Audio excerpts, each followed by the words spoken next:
All right. Well, good morning, Man Church family. How you guys doing today? Come on, guys. 11:30 service. You braved the snow and the cold to get here. How you doing today?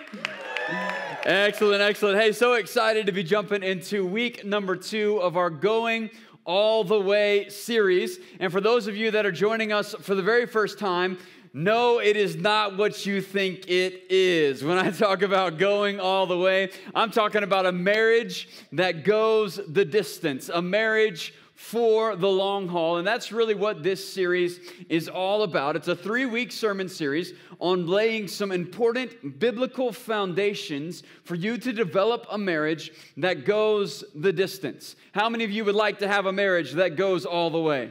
Come on, somebody. Hands all over this room. That's right. We all want that. Unfortunately, statistics say that in America, about 50% of all marriages end in divorce. And so really the premise of this series is to help you learn some of the most important biblical principles for building a marriage for the long haul. Last week, I kicked off this sermon series with what I believe to be the 2 key foundations for a healthy biblical marriage. Number 1 was that you have to have the right foundation. We need the right foundation. And the best foundation for a healthy marriage is a healthy personal relationship with God.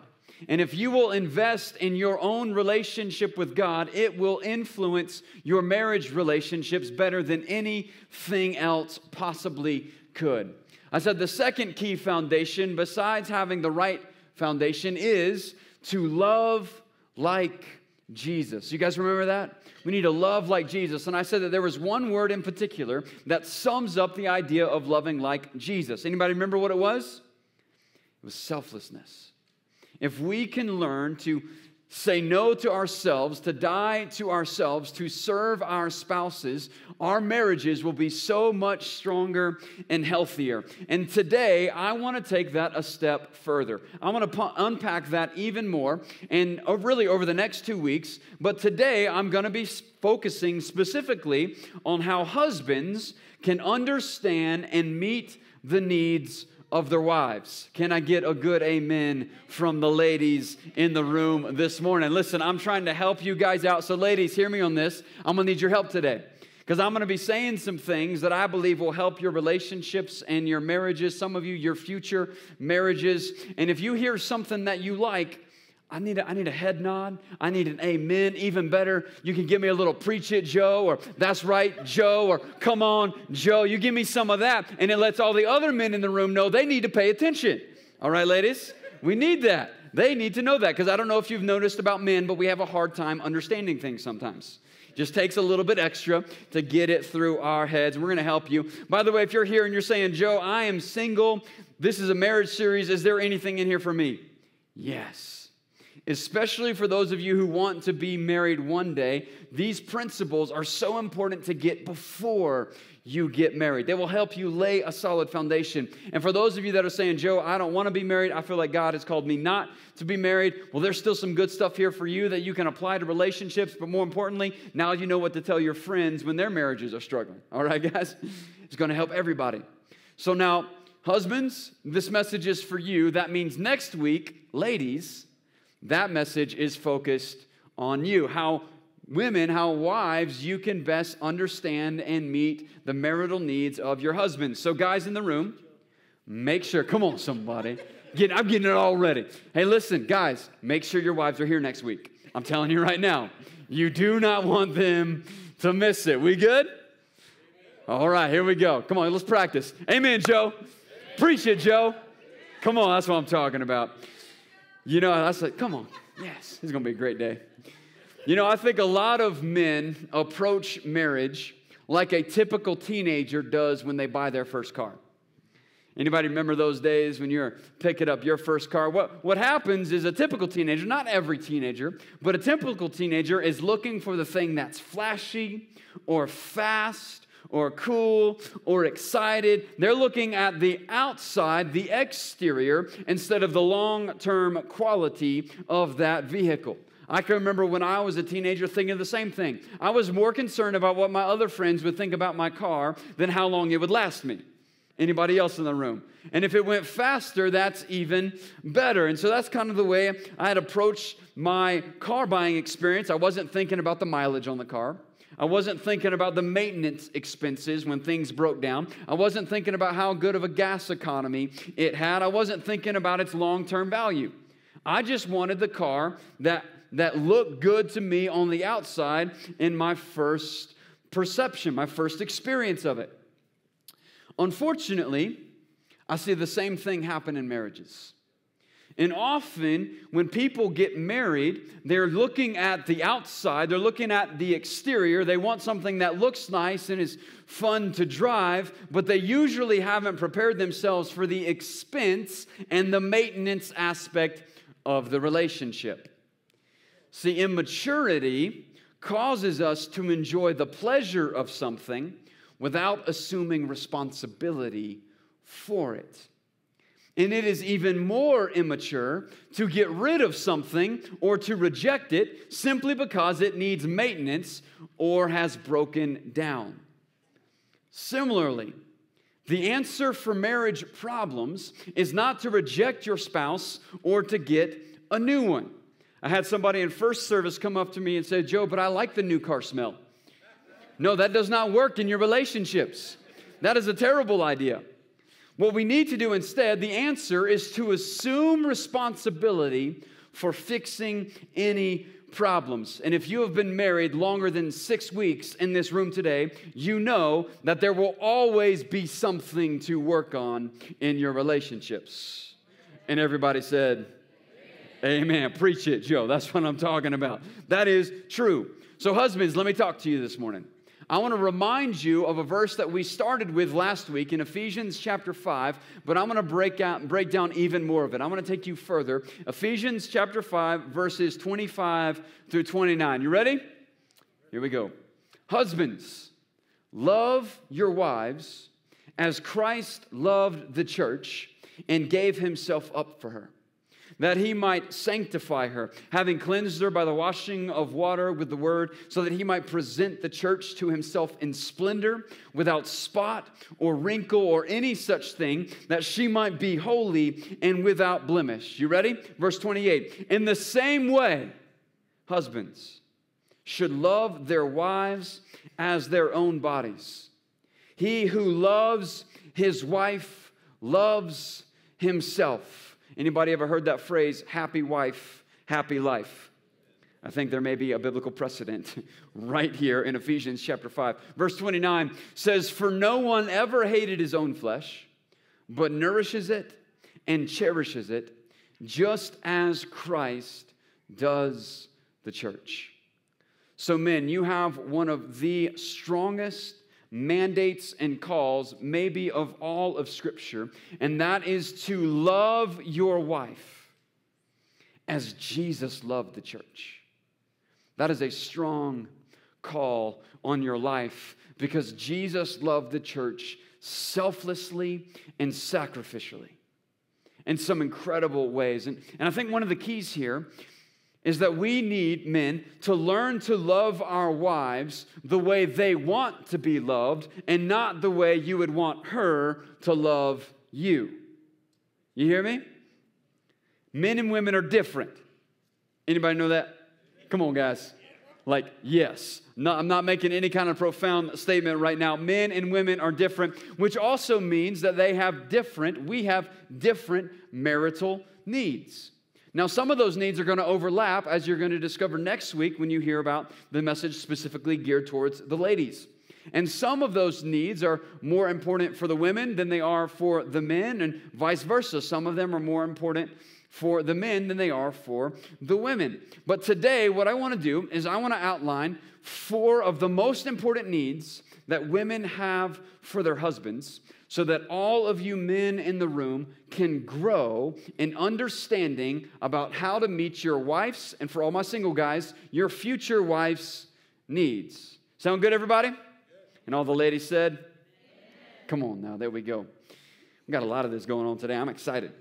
Now, before I jump into the first need of your wife, I want to make sure that I clarify that there may be some exceptions to these 4 needs for some of the ladies. And every woman may feel each of these 4 needs to a greater or lesser degree, depending on who they are, because one shoe does not fit all. So guys, here is your homework for today.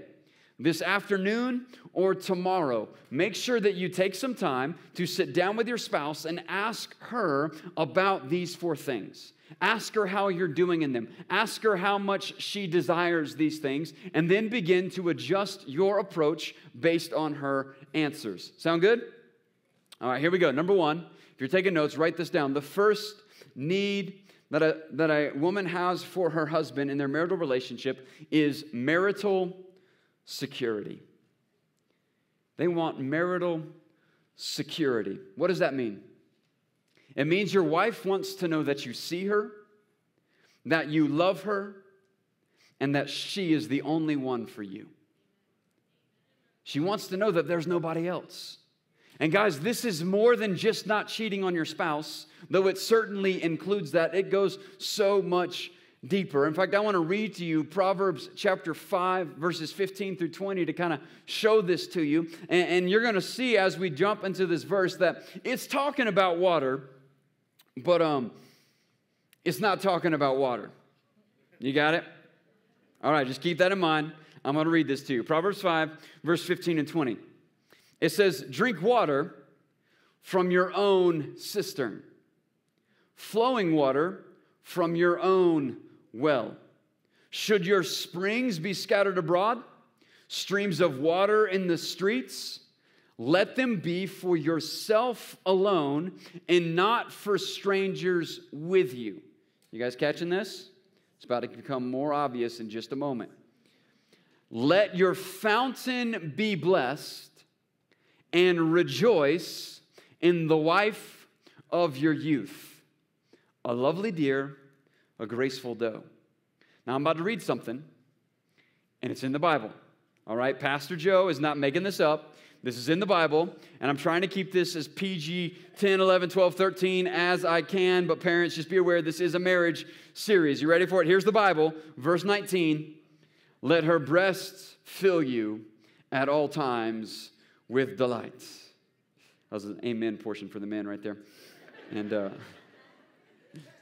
be intoxicated always in her love. Why should you be intoxicated, my son, with a forbidden woman, and embrace the bosom of an adulteress? What's Proverbs chapter 5 teaching us? One man, one woman.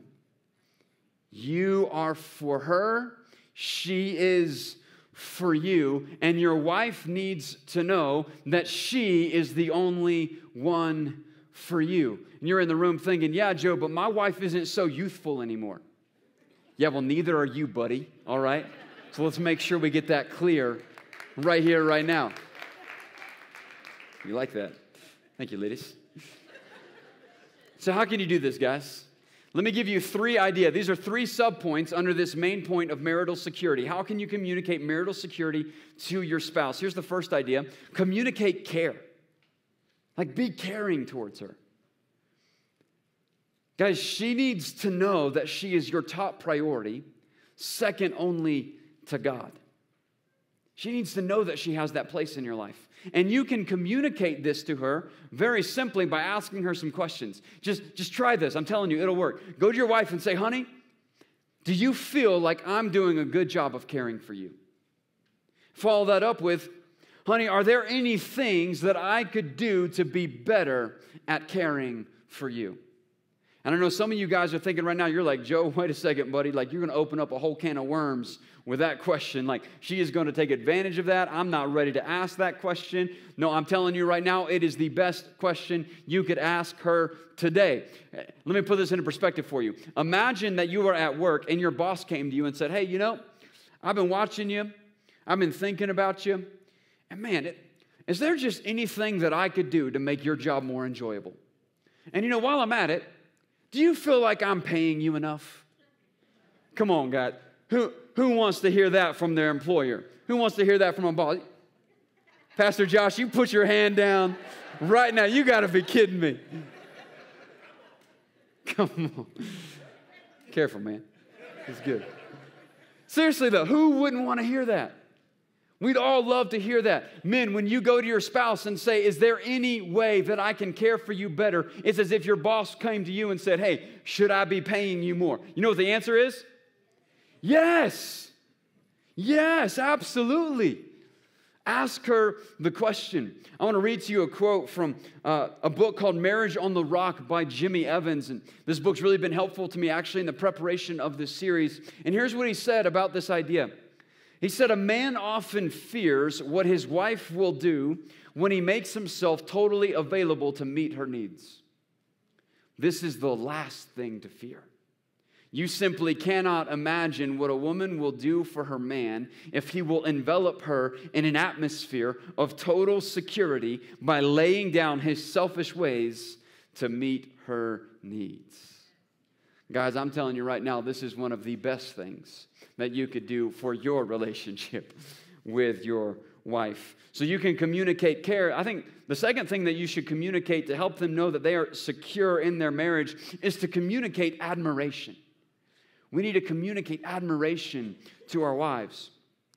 Now, I understand that many men and women have had affairs, and before I make this point, I want to make it really clear that the person ultimately responsible for the affair is the one who had it, because we're each responsible for our own sin. That being said, men, I think you need to understand that the most common reason for a woman to have an affair is because they meet someone who will talk with them and make them feel special. See, for a woman, it is not a physical attraction, it is an emotional attraction. So guys, the very best thing that you could do for your wife and her faithfulness to you is to create an atmosphere of praise and encouragement that fills your wife with confidence and security so she doesn't have to go somewhere else to find it. We need to communicate admiration. How do you do that? This isn't in your notes, but I should have put it in there. So guys, write this one down. I'm telling you, this will help you. Praise your wife sincerely and frequently. We need to praise our spouses sincerely and frequently. Proverbs chapter 16, verse 24 says, gracious words are like a honeycomb, sweetness to the soul and health to the body. Guys, if you think something good about your spouse, say it.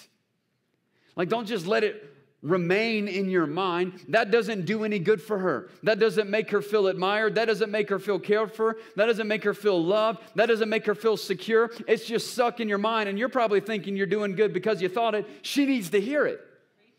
So if you think something good, just say it. Make that a habit. And I would encourage you, find something to praise about every area of her life, not just her looks. Although you should do that very frequently as well, guys. You'll appreciate that. But seriously, praise her intellect. Praise her heart. Praise her character. If you have kids, praise her parenting. Praise her hobbies. If she cooks for you, ever, praise her cooking. Like that's funny. Bring admiration, communicate admiration, and do it frequently. And when I say frequently, I mean more than just daily. I'm talking about all the time. Multiple times a day. Make it a part of your life. Because I got to tell you, I just don't think a woman can ever hear too often how pretty she is or how much her husband loves her. She will blossom in an atmosphere of praise and adoration, but she will wilt and die in the presence of perpetual silence or criticism. You need to keep that in mind. So if you want to bring marital security to your spouse, you can communicate care, you can communicate admiration, and the third one before we move on to the rest of the points is we need to communicate faithfulness. In other words, we need to communicate regularly that your wife is the only one that you desire and that she is the most beautiful woman in the world to you. No one else compares. And guys, she doesn't just need to hear you say it, she needs to believe that you mean it. Unfortunately, the problem that I see is that many men undercut their statements by their actions. In other words, they do things that communicates one thing while they're saying another. So guys, I'm about to get a little heavy here, but I think this is important. Do not look at other women sexually or make suggestive comments about another woman. Whether that is on TV, whether that is a woman in a movie, whether that is a woman you see on the road, in the street, at the mall, in the gym, it does not matter. Guys, hear me on this. This includes pornography. And I've noticed over the last 2 services that when I say that, it gets real quiet in the room, because I've also read the statistics of the number of men that look at pornography even once they're married. And even if you don't intend it to be this way, you just need to know that if you look at pornography, you are communicating to your spouse that she is not enough for you. That's how she feels. That's what's being communicated. So guys, we need to guard our eyes. Jesus said in Matthew chapter 5, verse 28, you'll notice in your notes it says Matthew 6. Just take your pen, scratch that out, put Matthew 5. That's my bad. We fixed it after first service. Matthew chapter 5, verse 28 says this, but I say to you that everyone who looks at a woman with lustful intent has already committed adultery with her in his heart. So Jesus raised the standard. And even looking at another woman sexually communicates to your wife that she really isn't the only one for you. And guys, hear me. When your wife feels that you are looking at other women or have problems with unfaithfulness, she will instinctively withdraw from sex to compensate for your problems. So if that's what you want her to do, I mean, go for it. But I don't think any of you want that in your marriage. Second thing is this. You guys okay? I know I'm getting heavy. Don't worry, guys. Next week I'm coming for the ladies, all right? It's going to even it out. She got to be here both weeks. Here's the second thing, guys. Do not compare your wife to another woman. Don't compare her to somebody you see on TV. Don't compare her to somebody you see in daily life. And for the love of Jesus, do not compare your wife to your mother. My goodness, people. If you value your life, do not compare her to your mother. The only time it's okay to compare your wife to somebody else is when you are doing it to compliment her. All right? Only caveat in this thing. And let me give you one final idea here. Guys, don't threaten divorce. Like, don't try to use the divorce word or the divorce phrase, the divorce concept as a means to manipulate your wife. In fact, if you're married in this room, I would take that word out of your vocabulary entirely. Like, if you got a dictionary at home, go to the D section and cut out divorce. Like, it's not an option. Just don't let it be an option. Don't threaten your wife with that thing. It's not going to work. It's not going to help. So the first thing that I believe that every wife needs is marital security from their husband. The second one, you ready for it? Is affection. They need affection. Now, guys, I need to help you one more time here. What I'm talking about is non-sexual affection. I know, the guys don't know what that is. Let me say it one more time. Non-sexual affection. I don't know what happened, guys, but I think the guys missed a software update in their brains when it came to the word affection. Like, you ever seen Siri? Like, when you say something and it's trying to understand, it's like, I'm sorry, I do not understand. Did you mean? Listen, when you talk to a guy and you're like, hey, honey, could you just be close to me? He's like, I'm sorry, I do not understand. This is what's going on in his brain. She must mean sex. Yeah, I'll be close to you, sweetie. It like, does not compute. Translating every time. I don't know what's going on. Guys, non-sexual affection is crazy. You know, there's a story in the Old Testament about a guy named Jacob who ended up marrying two sisters. First of all, that's a bad idea. Okay.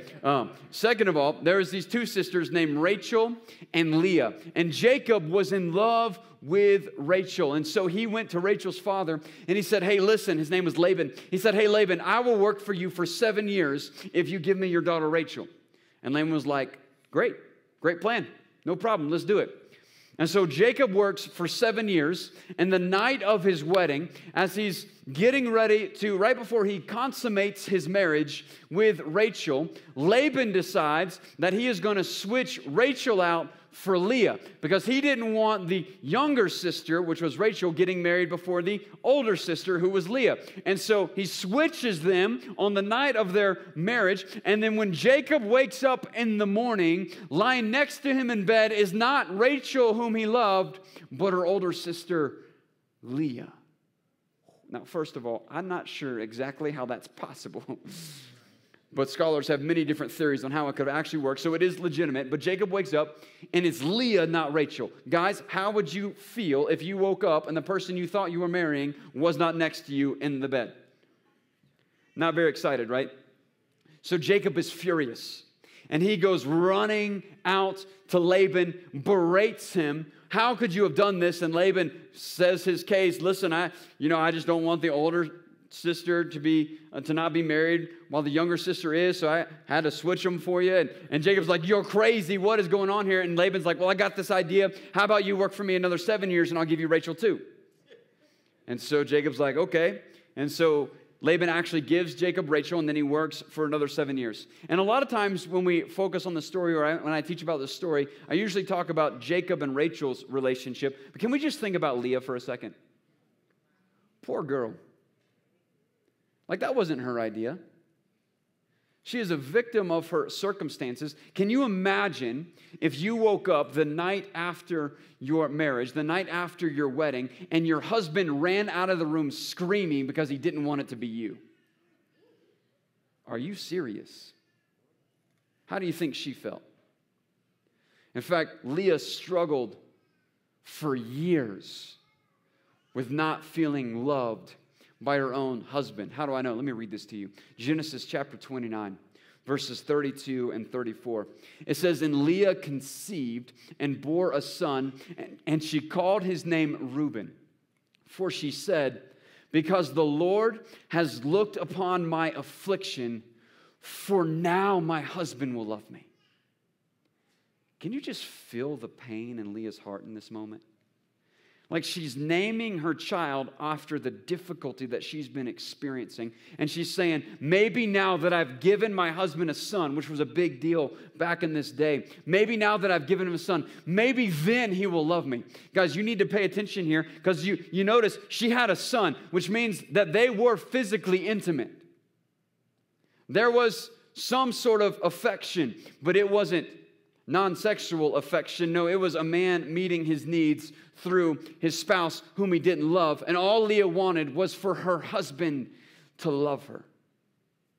Watch this. Let me read the next verse. It said in verse 33, she conceived again and bore a son, and said, because the Lord has heard that I am hated, he has given me this son also. And she called his name Simeon.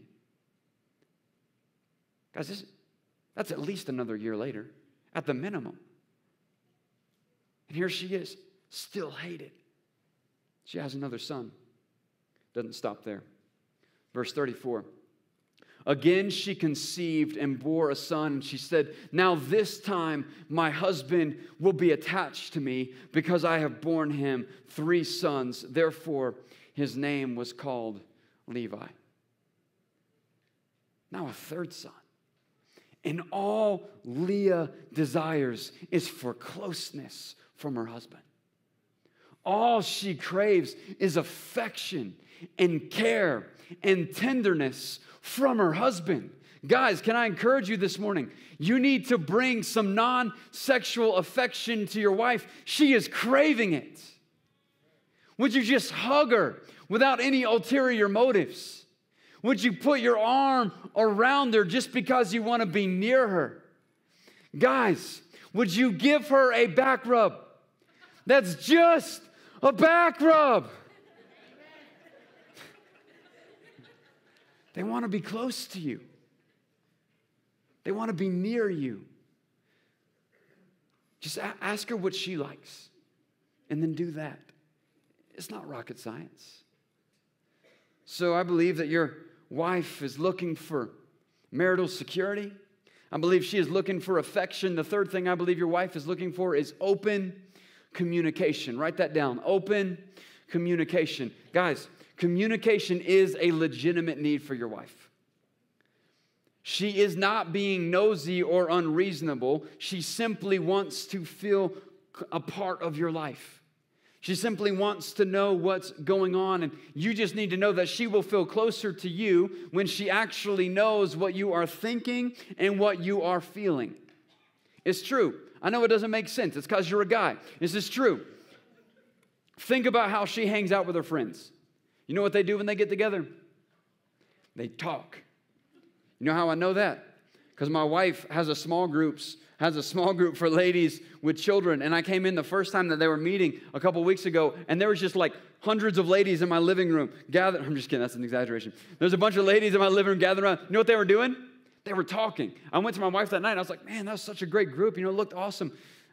Don't you guys think you should be doing something like some kind of activity or study or something? She's like, well, moms just need some place to talk. We just need to encourage one another and talk. And I was like, okay, well, you're doing a real good job of it. Great job. By the way, if you're in that small group, you guys are awesome. So excited for you, grateful for you. Keep connecting.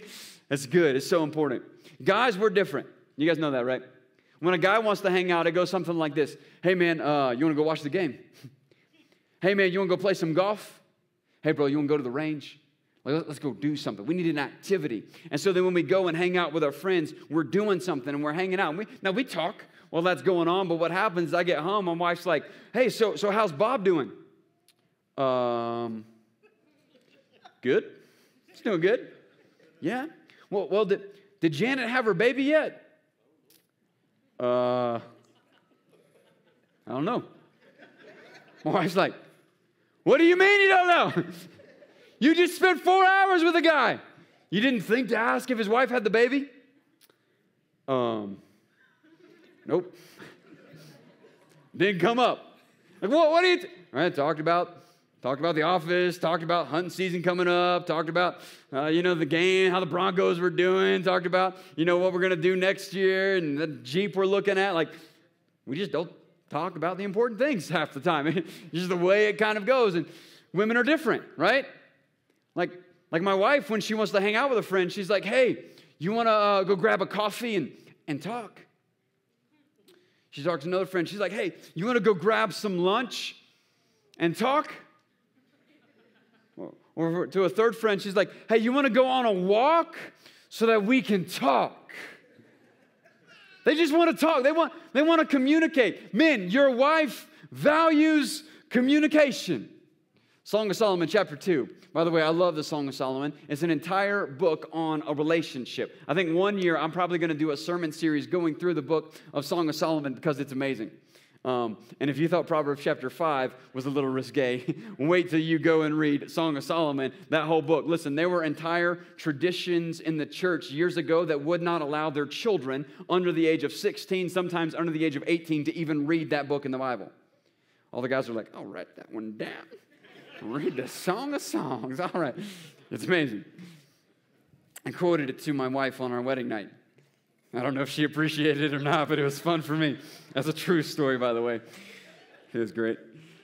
Song of Solomon, chapter 2, verses 8 through 10. It says this. This is the bride, the soon-to-be wife of her beloved. She says, the voice of my beloved. You see that exclamation point there? She is excited to hear her beloved's voice. Behold, he comes leaping over the mountains, bounding over the hills. My beloved is like a gazelle or a young stag. Behold, there he stands behind our wall, gazing through the windows, looking through the lattice. Watch this, verse 10. My beloved speaks and says to me. And then if you want to, you can go and read chapter 2 of all the sweet nothings that he spoke into her ear. And she is so excited by the voice of her beloved. Guys, Your wife wants you to talk to her.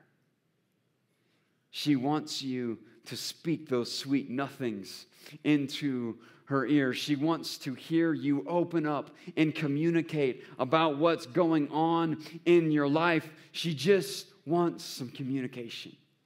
How do you do this? It's so simple. Communication, all it is talking and listening. But you got to have both. Guys, we need to talk and we need to listen. And when I say talk, I don't mean give a one-word answer or a one-sentence answer, all right? I mean open up, share what you were actually thinking about. Like say something. I know it's hard. Trust me. I understand. I'm in the same boat. But I have learned that communication and opening up with your spouse will cause your wife to feel so much closer to you. It's worth it.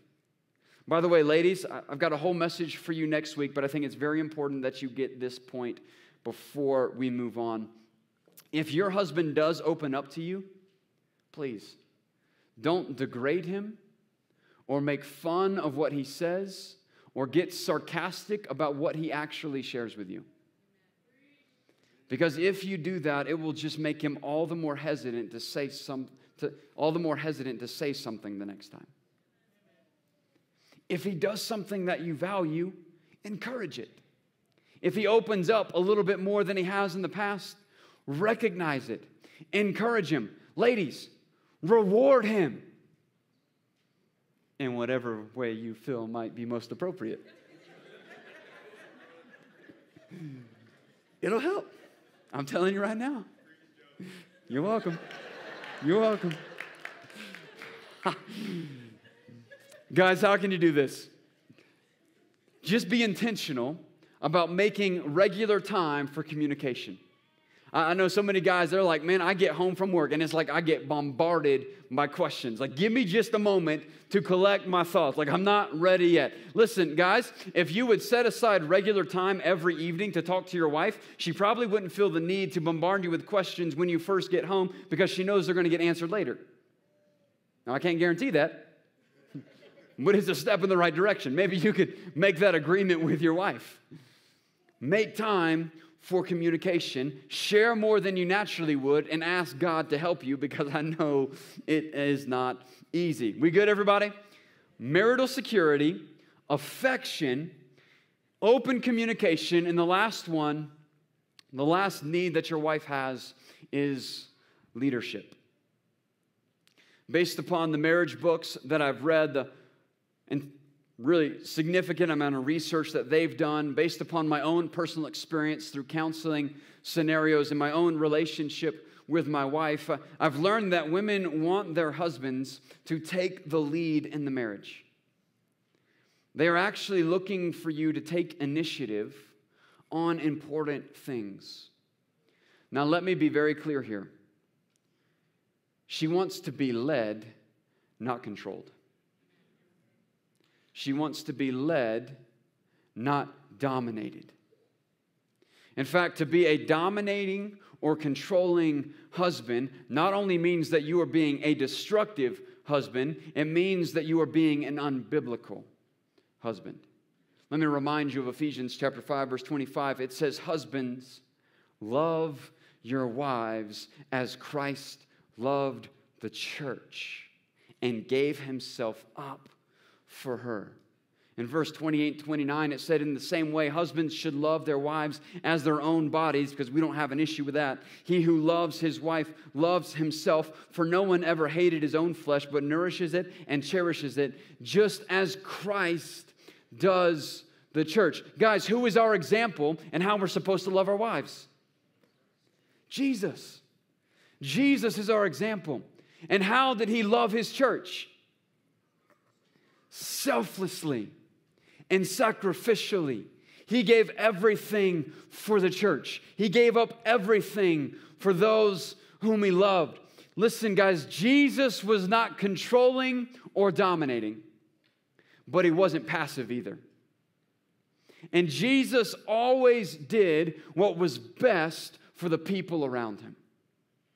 He always did what was best for you and for me. Jesus protected, Jesus served, and he led his church in that way. And I'm telling you, men in this room, we need to lead our spouses like Jesus has led his church, and that is with selfless service. It's called being a servant leader. Jesus would say in Matthew chapter 23, verse 11 and 12, "The greatest among you shall be your servant. Whoever exalts himself will be humbled, and whoever humbles himself will be exalted." Men, servant leadership is the key. This is powerful. How do you do this? What does this look like? First step is to talk to your spouse. The first step is to ask her how you could be better at leading your family and leading in your relationship. Ask her the things that you're looking for. And then here's the key. You ready for it? And then initiate. Men, we need to take the initiative. See, this doesn't mean that you do everything. It means that you take the primary responsibility for what needs to happen in a healthy and God-honoring way in your family and in your marriage. Think about it this way. The buck starts and stops with you. And if you will just take primary responsibility for the welfare of your marriage and the welfare of your family and then initiate some things, I'm telling you, it will communicate love to your wife. Like initiate leading spiritually and initiate leading in your finances and initiate leading in your parenting. And I'm not saying that it means that you have to know all the answers or you have to know what the next step is, but if you take the initiative to go, "Hey, sweetie, we should look at this.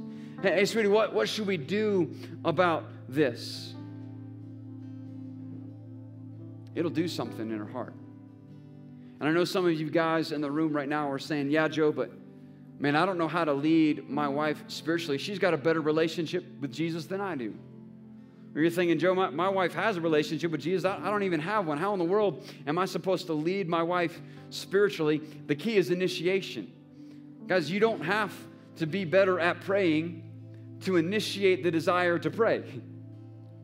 Like, what if you just went home this week or you went home tonight and you sat down for your dinner meal and for the first time ever, you looked over at your wife and said, hey, sweetie, should we pray for the meal tonight?"